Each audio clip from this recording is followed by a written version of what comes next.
आजकल बच्चे बात नहीं मानते और तरह तरह से मुंह जोरी करते हैं, माता पिता की बात नहीं मानते और बहुत सी ऐसी समस्या है जिनका आप सब सामना करते ही हो अपने अपने बच्चों के द्वारा।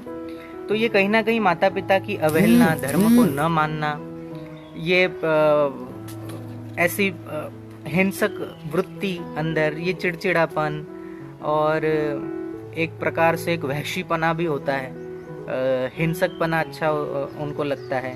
कहीं ना कहीं सिगरेट पीने में, शराब पीने में अपने आप को वो फॉरवर्ड समझने लग जाते हैं कि हम बहुत कुछ, मतलब हमें, मेरे पास महंगी गाड़ी है, काला चश्मा है, गले में सोने की चैन है, हाथ में महंगा मोबाइल है और शराब की बोतल हाथ में है, साथ में एक हमारी एक प्रेयसी है, तो उसको अपना स्टेटस सिंबल समझने लग जाते हैं। जबकि हमारे पूर्व में ऐसे बालक होते थे कि जैसे ही प्रेयसी और ऐसे कोई नाम होते थे तो हम उससे शर्म आती थी उस समय लोगों को बताने में।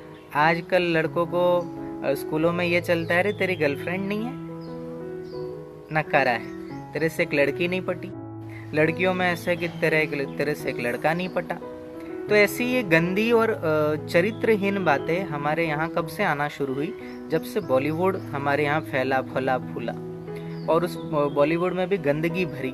कहाँ पहले हमारे यहाँ हमारे इतिहास पर फिल्में बनती थी, हमारे देवी देवताओं पर फिल्में बनती थी और वो कहीं ना कहीं अब नहीं रही। चलो मान लो देवी देवताओं पर फिल्म अब नहीं बन रही है, सब कुछ नहीं हो रहा है, बिल्कुल धर्म और देश के खिलाफ ही कुछ ना कुछ वो लोग तैयार करते हैं और लोगों के सामने परोसते हैं, लोगों के दिल दिमाग में वैसा ही अंदर घुस जाता है। लेकिन मैं आप लोगों से ये भी कहना चाहता हूँ कि जिन जिन लोगों ने भी इन संस्कारों का फायदा उठाया या इन संस्कारों से संतति उत्पन्न की है, जिनके भीतर शुद्ध खून गया है, मिलावटी खून नहीं है, जिनका जन्म शुद्ध वीर्य से हुआ है, उनके अंदर कभी भी किसी भी प्रकार की हीन भावना नहीं आ सकती। उनमें साहस रहेगा, अपने धर्म के प्रति वो कर्तव्य परायण रहेंगे। तो जिनके अंदर खून ही गंदा रोपा गया है, बीजारोपण ही गंदी तरीके से हुआ है, तो फल भी उसका गंदा ही पैदा होता है। तो वो फल गंदा न हो, वो बीजारोपण गंदे न हो, इसलिए ये संस्कारों की हमारे यहाँ परंपरा चलाई गई है। अब देखो, पुंसवन संस्कार माने क्या? तो बताया गया कि पुमान प्रसूयते येन तत्पुंसवन मिति, माने जिस संस्कार के द्वारा निश्चित रूप से हमें पुत्र की प्राप्ति होती है वह पुंसवन संस्कार है। अब हमारे यहाँ पहले क्या होता था, अभी तो राजाशाही नहीं रही, पहले राजाशाही थी और उस समय आक्रांत आते थे और महीनों महीनों युद्ध होते थे, साल साल भर युद्ध होते थे। तो उन युद्ध को लड़ने के लिए हमें आवश्यकता थी सेना की। और सेना कहाँ से तैयार हो? बोले सेना प्रजा में से ही तैयार होती है। तो उस समय हमारे यहाँ आशीर्वाद भी ऐसे होते थे, अष्टपुत्रवती भव। तो 8 पुत्र को जन्म देने वाली माँ, उसमें से 4 पुत्र अगर देश के लिए सेना में भी भर्ती हो जाते थे तो उनको गर्व महसूस होता था कि हमारे बच्चे सेना के लिए। तो लड़ने के लिए पुत्रों की आवश्यकता होती थी, पुरुष की आवश्यकता होती थी। तो ये पुंसवन व्रत लगभग उसी समय की ये धारणा बनी। अब वैसे हमारे यहाँ कभी भी बेटी में और बेटे में फर्क नहीं माना गया। ये बेटियां बोझ तब लगने लगी, बेटियों के जन्म से लोग तब डरने लगे क्योंकि ये मुगल उन बच्चियों को उठाकर ले जाते थे। बच्ची का पैदा होना माने उस परिवार का खात्मा हो जाना। पूरे परिवार को मार के उस बच्ची को छुड़ाकर वो लोग ले जाते थे, उनके साथ रेप करते थे, अमानवीय कृत्य करते थे और बहुत सताया जाता था। इसलिए फिर बीच के काल में लोगों के मन में कन्या पैदा होते ही उनको चिंता होने लग जाती थी। लेकिन फिर बाद में पूरा युग बदल गया, समय बदला। अब तो बिल्कुल कन्या पैदा होती है तो खुशियाँ मनाते हैं।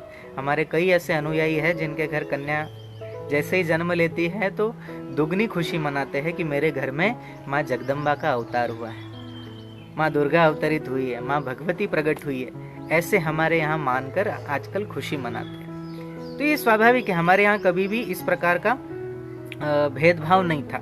लेकिन कहीं ना कहीं हमारे यहाँ ये मान्यता भी थी कि पुत्र अगर हमारे यहाँ जन्मा है तो वो पुत्र किसे कहा गया? बोले पुत्र कहा गया पुत्रामनो नरकात त्रायते इति पुत्रः, माने जो हमारे यहाँ नरकों का वर्णन बताया गया भागवत शास्त्र में, श्री गरुड़ पुराण में, तो उसमें पुई नाम का नरक है, और इस नरक से हमारा पुत्र तार देता है पिंडदान करके, श्राद्ध करके, तर्पण आदि करके। तो इसलिए हमारे यहाँ ये बताया गया कि पहला अगर कोई संतान जन्म ले तो हमारे यहाँ पुत्र ही जन्मे। तो उस पुत्र की कामना को लेकर फिर ऋषियों ने सोचा कि क्या किया जाए, तो उन्होंने फिर ये संस्कार का निर्माण किया कि पुंसवन संस्कार, माने ऐसी औषधियां हम उस पति के द्वारा पत्नी को खिलाएं, या ऐसा कोई उपाय करे जिसके कारण इनकी पहली संतान पुत्र हो। बाद में भले फिर पुत्रियां पैदा हो, लेकिन पहली संतान जो हमें पुम नाम के नरक से तारने वाली है, वो संतान पुत्र हो। इसलिए ये पुंसवन संस्कार होता था। अब ये कब होता था, कैसे होता था, वो भी मैं आपको बताऊंगा। लेकिन हमारे यहाँ धारणा ये थी कि हमें नरक से तारने वाला बेटा पैदा हो, इसलिए हम पहले लड़के की कामना करते थे कि हमें वो हो, पुत्र सबसे पहले हो। लेकिन बाद में धारणा बदली, लोगों के विचार बदले, पाश्चात्य संस्कृति हावी हो गई, तब लोगों ने फिर वो जो मूल धारणा थी उसको भूल गए और सोचने लगे कि बेटा हमको इसलिए चाहिए क्योंकि हमारा वंश बढ़े, या ये धारणा बन गई कि बेटा हमें इसलिए चाहिए क्योंकि ये बेटा हमारा बुढ़ापे का सहारा बने।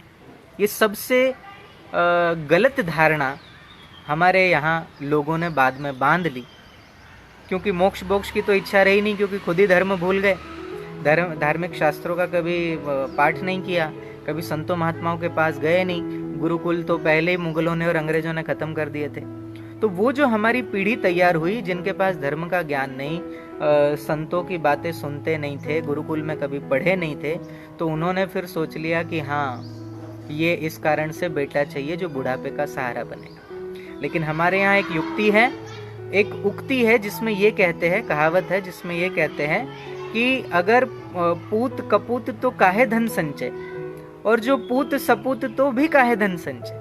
माने अगर हमारा बेटा कुपुत्र निकल जाए, आपकी बात न सुनने वाला निकल जाए, धुंधुकारी जैसा निकल जाए, तो ऐसे धुंधुकारियों के लिए, ऐसे कुपुत्रों के लिए अगर आप धन भी ढेर लगा के रखोगे तो वो धन का सदुपयोग नहीं करेगा, आलसी बन जाएगा, और जो बचा खुचा धन है उसको भी खर्च करके जीरो हो जाएगा, शून्य हो जाएगा, सड़क पे आ जाएगा। और अगर योग्य, आपने पुत्र को योग्य बना लिया, तब भी आपको धन संचय करने की जरूरत नहीं है। आपने अगर योग्य पुत्र बना दिया है तो आप तो बस भजन करिए, वो पुत्र अपनी व्यवस्था स्वयं कर लेगा। कितनी ऊंची भावना हमारे यहाँ रही है, हमारी संस्कृति में रही है। तो हमने कभी संग्रह करने का नहीं सोचा, हमने तो अवश्य हमेशा ही ये सोचा है कि सबका कल्याण कैसे हो, सबका उद्धार कैसे हो, सब दूसरों के साथ साथ अपना भी उद्धार कैसे। शक्कर खिला शक्कर मिले, टक्कर खिला टक्कर मिले, नेकी का बदला नेक है, बदों को बदी देत है, इसे दुनिया मत समझ भैया, ये तो सागर की मझधार है, तू औरों का बेड़ा पार कर तो तेरा भी बेड़ा पार है। ये सनातन संस्कृति हमारी रही है इस प्रकार की।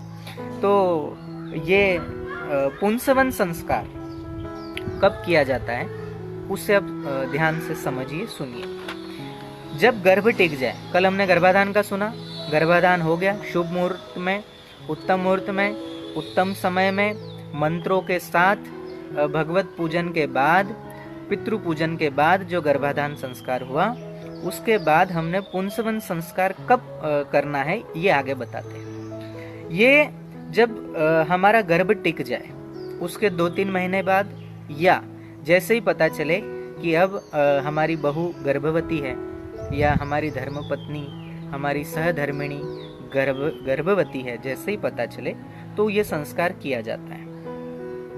गर्भात् भवेच्च पुंसुते पुंस्त्व रूपम प्रतिपादनम, माने जैसे ही पता चले कि गर्भ टिका है तो हमें ये संस्कार करना है। कैसे करना है बोले, शुभ मंगल कारक कोई मुहूर्त हो, आप अपने नजदीकी किसी भूदेव को, ब्राह्मण को ये पूछ लीजिए, वो आपको शुभ मुहूर्त बता देंगे, और उनको घर में बुलाकर उनसे ही ये पूजा करवा लीजिए, पुंसवन संस्कार करवा लीजिए। कैसे होता है, इसके बहुत सारे उपाय है वो मैं आगे आपको बताऊंगा। एक ही आप ये मत समझना जो मैंने बोला केवल वही होता है, नहीं नहीं, बहुत सारी चीज़ें, उसको मैं बोलने जाऊं तो 3-4 घंटे पर ये पूरा एपिसोड चला जाएगा, इतना सब कुछ है। लेकिन ये जो भूदेव को बुलाकर और फिर ये उपाय करे, क्या बोले, शुभ मंगल कारक मुहूर्त में मांगलिक पाठ करे, माने गोपाल सहस्त्र नाम आदि है, संतान गोपाल स्तोत्र है, गणपति भगवान का पूजन है, अपना इष्ट भगवान आपके जो कोई भी होंगे वो इष्ट भगवान का पूजन करे, देवताओं का पूजन करे, और बरगद के नए अंकुर, जो बड़ का पेड़ होता है उसके नए अंकुर, बड़ के पत्ते, और जो कुशा होती है, कुश दर्भ, इसकी जड़ को लेकर आए और अच्छे से पानी के साथ पीस कर उसका रस बनाए, और रस निकालकर भूदेवों के सानिध्य में, अथवा तो कोई नहीं मिल रहा हो तो कोई आवश्यक नहीं है, पति अपनी पत्नी को पास में बिठाए और यजुर्वेद का ये मंत्र है,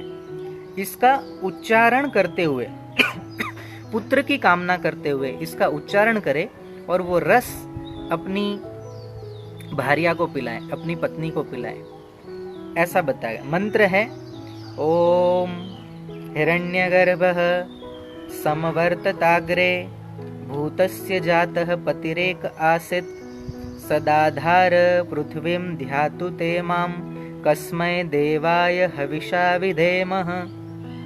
मैं फिर से बोलता हूँ, ओम हिरण्यगर्भः समवर्तताग्रे भूतस्य जातः पतिरेक आसीत् सदाधार पृथ्वी ध्यातु ते मां देवाय हविषा विधेमः। ये यजुर्वेद का ये श्लोक पढ़ते हुए उन्हें पिलाए वो रस, तो निश्चित ही पुत्र रत्न की प्राप्ति प्रभु कृपा से होती है, इस संस्कार के द्वारा होती है। देखो हमारे ऋषि मुनि कितने कितने ज्ञानी होंगे, कितने वैज्ञानिक होंगे, और कितने सूक्ष्म जगत की बातें जानने वाले होंगे जब उन्होंने इस प्रकार के संस्कारों की बातें की। ये टेस्ट ट्यूब बेबी और ये आधुनिक विज्ञान, ये तो सब फालतू चीजें, ये इसमें कभी सफल हो नहीं सकते।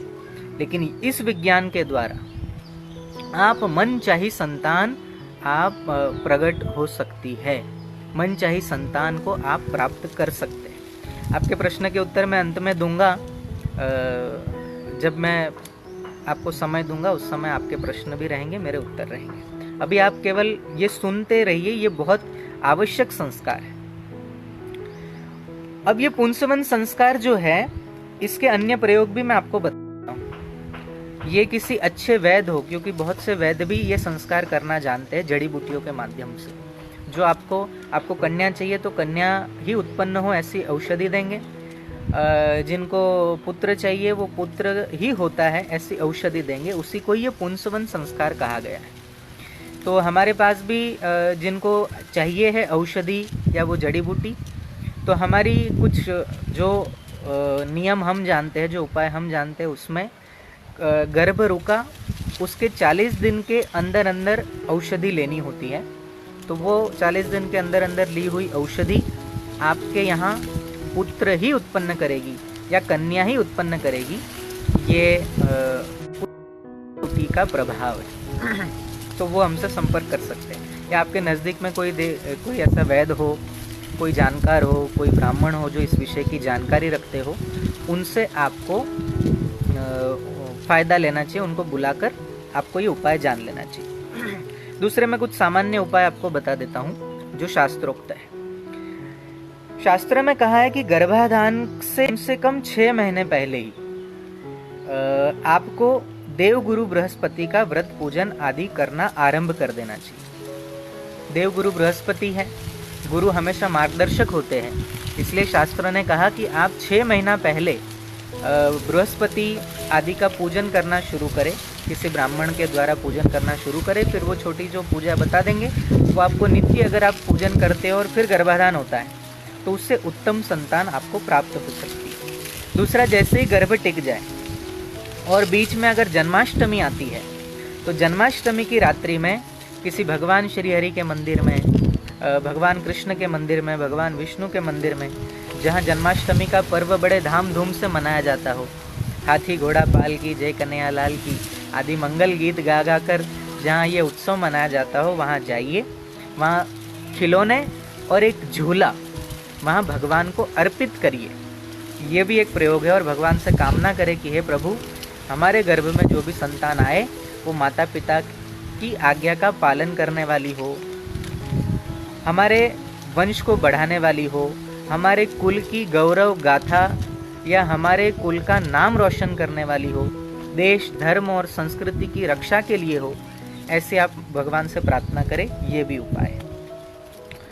दूसरा बताया कि किसी भी शुक्ल पक्ष की प्रतिपदा को उस स्त्री को आमंत्रित करें भोजन करने के लिए जिसके विवाह के 2 वर्ष के भीतर भीतर प्रथम संतान जिसकी पुत्र हो।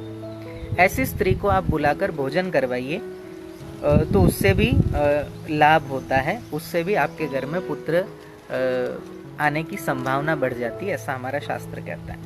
दूसरा, संतान गोपाल स्तोत्र का आप पाठ करें। और एक मंत्र है, गर्भ जैसे ही टिक जाए तो गर्भ न गिरे, उसके लिए भी ये पुंसवन संस्कार से मिला जुला ही संस्कार है। यद्यपि इसको संस्कार नहीं कह सकते, लेकिन फिर भी ये संस्कार की श्रेणी में ही आता है। उसका नाम है अनवलोभन संस्कार। इसमें एक मंत्र है, उस मंत्र का अगर आप गर्भिणी स्त्री जप करती है या आपने ये रिकॉर्ड कर लिया और वो चलता रहा किसी यंत्र के माध्यम से और आपको वो श्लोक, वो मंत्र कान में पड़ता रहा और वो जप होता रहा, तो उससे गर्भपात कभी नहीं होगा, गर्भ रुकेगा नहीं। और इस मंत्र का ऐसा प्रभाव है कि गर्भ कभी भी बीमार नहीं होता, किसी प्रकार की उसमें विकृति नहीं आती, वो गर्भ पुष्ट होता है। तो वो मंत्र भी मैं आपको बता रहा हूँ, आप ध्यान से मंत्र सुनिएगा। आपने पहले भी कभी सुना होगा, ये मंत्र बहुत प्रचलित है, प्रसिद्ध है। मंत्र है, कृष्णाय वासुदेवाय हरे देवकी नंदनाय च नंद गोप कुमाराय गोविंदाय नमो नमः। इसका जप करे तो गर्भ की रक्षा होती है। दूसरा, हमारे यहाँ गर्भ रक्षा के लिए अनवलोभन संस्कार होता है। वो पुंसवन संस्कार का ही एक अन्य स्वरूप भी कहा जाता है। इससे गर्भस्थ शिशु की रक्षा होती है, गर्भपात का संकट टल जाता है। और गर्भधारण के पश्चात शिशु की रक्षा के लिए ये किया जाता है। तो क्या किया जाए? बोले ये संस्कार कैसे होता है? बोले वो किसी भूदेव के द्वारा, किसी ब्राह्मण को बुलाकर, किसी संत को बुलाकर आप अपने घर पर उस गर्भवती स्त्री के द्वारा मांगलिक पूजन करवाए, हवन करवाए, दुर्गा सप्तशती आदि का पाठ करवाए और संतान गोपाल स्तोत्र आदि का पाठ करवाए, नाम आदि का पाठ करवाए। तो ऐसी बहुत सी चीजें उसमें अगर करते हैं तो उसको भी अनवलोभन संस्कार कहते हैं। भागवत महापुराण में ये पुंसवन संस्कार कश्यप ऋषि के कहने पर इंद्र को परास्त करने के लिए पुत्र प्राप्ति की कामना से उनकी पत्नी दीति ने ये व्रत कश्यप ऋषि से सीखा था, जिसका वर्णन भागवत जी के 6ठे स्कंद के अध्याय 18 और 19 में मिलता है। महर्षि कश्यप ने फिर उनको वो विधि बताई थी और ये विधि 1 वर्ष पर्यंत ये व्रत होता है जो पति की आज्ञा लेकर किया जाता है। आप में से कई लोग होंगे जो बोलेंगे स्वामी जी 1 वर्ष का व्रत होता है? बिल्कुल होता है। 1 साल का व्रत हमारे यहाँ ऋषि मुनि, ऋषि पत्नियां करती थी। ऋषि पत्नियां यानी अन्य लोग भी संतों की बात मानकर, ऋषियों की बात मानकर उस प्रकार का व्रत करते थे जिससे उनको अभिष्ट पुत्र की प्राप्ति होती। अब देव माता अदिति ने ही कश्यप ऋषि से पयोव्रत नाम का व्रत सीखा था और वो पयोव्रत से भगवान श्री हरि प्रसन्न हो गए थे। 12 दिन का व्रत होता है, फाल्गुन महीने में किया जाता है। तो उस व्रत को करने से भगवान श्री हरि प्रकट हुए थे और कहा था कि वर मांगो। और अदिति माता ने कहा था कि मुझे ऐसा वर चाहिए जो असुरों का संहार करे और स्वर्ग पुनः मेरे पुत्र देवताओं को मिले। ऐसा मैं पुत्र चाहती हूँ, असुरों का संहार करने वाला, आप जैसा पुत्र। तो भगवान ने कहा मेरे जैसा तो मैं ही हूँ, मैं ही तुम्हारे गर्भ से जन्म लूँगा। और ये पयोव्रत के प्रभाव से भगवान वामन का जन्म अदिति माता के गर्भ से हुआ था। ये भागवत की कथा प्रचलित है। वामन भगवान और बलि राजा की कथा कौन नहीं जानता, आप सभी जानते हो। इसलिए मैं ये कहना चाहता हूँ कि पुंसवन नाम का जो व्रत है ये अभी से नहीं, ये हमारे ऋषि मुनियों की देन है। इसका हम सबको लाभ उठाना चाहिए। तो इसके बहुत सारे लाभ हैं और उसके लाभ ऐसे है कि मन चाही संतान। अभी मेरा तो ये विचार था और है भी, कहीं भगवान ने चाहा भविष्य में आप में से कोई व्यक्ति ऐसा तैयार हो जाए जिसके पास ज़मीन हो और वो ज़मीन इन संस्कारों का कोई ऐसा केंद्र बनाना चाहे कि भाई ये 16 संस्कारों में से ये जो 2-3 जो शुरुआत के संस्कार है, गर्भाधान से लेकर चूड़ामणि संस्कार तक, वहाँ तक के जितने भी संस्कार होते हैं वो सब एक जगह आश्रम में, गौशाला में वहाँ रहकर अगर करे और उसमें किसी योग्य गुरु की देखभाल में अगर होता है तो ऐसी दिव्य संतानें पैदा होगी कि पूरे दुनिया पर उनकी छाप होगी और ये भारत हमारा विश्व गुरु बनेगा। ऐसे ऐसे बच्चे तैयार हम कर पाएंगे जो देश और धर्म और संस्कृति की रक्षा कर सके। ये 16 संस्कारों में इतनी ताकत है, हम उसका उपयोग तो करें। तो ऐसा कहीं एक सेंटर बनाने की मेरी इच्छा है। आप में से कोई इसमें रुचि लेना चाहे तो अवश्य वो संपर्क करे। वहाँ पर ही हम चाहते हैं कि ऐसा कोई सेंटर बना ले जहाँ रहने करने की व्यवस्था हो, गौ माता हो और गर्भिणी स्त्रियों को वहाँ दूध की व्यवस्था हो, अन्न की व्यवस्था हो, उनका बलाबल देखकर, उनका स्वास्थ्य देखकर, उनका नाड़ी परीक्षण करके, उनकी प्रकृति समझकर उनको क्या खाना, कैसे खिलाना और कितना पौष्टिक आहार देना, ये सब चीज़ें का ध्यान में रखते हुए फिर उनको भोजन वगैरह कराया जाए। और मैं तो कहूँ गर्भिणी स्त्रियाँ ही नहीं, इनका गर्भाधान होने से पहले भी जो नवविवाहित पुरुष है वो पुरुष और स्त्रियों को क्या खाना क्या नहीं खाना, शरीर की शुद्धि, उसके बाद शरीर में गंदगी भरी पड़ी और फिर उस गंदगी दूषित वीर्य से अगर बच्चे पैदा होंगे तो वो भी दूषित ही होंगे। तो वो शुद्ध हो शरीर से, उनकी रक्त नस नाड़ियाँ बिल्कुल शुद्ध हो जाए, बलिष्ठ हो जाए और उसके बाद वो बलिष्ठ वीर्य जब उसका बीजारोपण होता है तो वो बच्चा भी फिर कितना पौरुष, कितना अजय, कितना बलवान, कितना वीर्यवान पैदा होगा, वो तो हमारी कल्पना से भी बाहर की वस्तु। हाँ, किसी को चाहिए कोई भक्त उत्पन्न हो हमारे गर्भ से तो भक्त पैदा हो, किसी को चाहिए गायक तो गायक, किसी को चाहिए कि हमारा बच्चा इंजीनियर बने, डॉक्टर बने, वकील बने, जज बने, कोई बड़ा नेता बने, लेखक बने, कवि बने। आप जैसा चाहोगे वैसा ही बालक आपके गर्भ से जन्म लेगा। ये सब चीज़ें हमारे शास्त्रों में, बोलिए कितना विस्तृत शास्त्र है।